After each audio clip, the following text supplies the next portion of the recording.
していただきたいと思うんですが、はい、ホンダがですね、1968年以来15年ぶりですか。そうなんです。15年も経ってしまったんですね。F1 にカムバックするということで、ご覧のこの画面は今年の4月ですか。はい、4月の10日ですね。ブランドハッチでノンチャンピオンシップの F1 レース、テストランを兼ねて出場したということなんですが、カーナンバー40番をつけましたこの車、ドライバーはステファン・ヨハンソンというスウェーデンのドライバー。このヨハンソンという人も中島さんよくご存知で、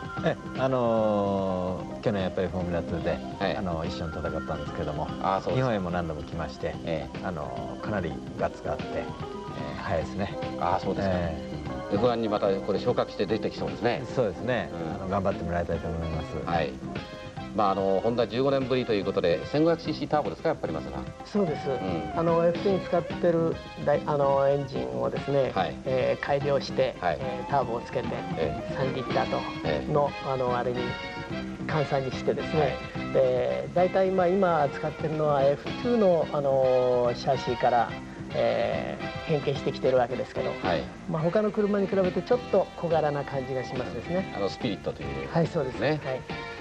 それにしても今年の7月の中旬のイギリスグランプリから本格的に登場してくるということで、何はともあれ私たちにとっては非常に楽しみなんですが、中島さん、やはり日本のねエンジンを積んだ車、これ走ってくれるとありがたいですね。今日の VTR みたいにね、日本で日本の車で日本のドライバーだといいですね。はい。それで日本で F1 を開催して、やってほしいですね。中島さんあたりが乗っていただいて優勝してくだされば、これがやはり岩瀬さんね、私たちのもうグランプリっていうのはナショナリズムがもう結集されたというねレースですから、ぜひこういうものを開催されて、日本も積極的に参加していきたいですね。そうですね。中島さんまた頑張ってぜひ F1 に乗ってください。今日はどうもいろいろありがとうございました。どうもありがとうございました。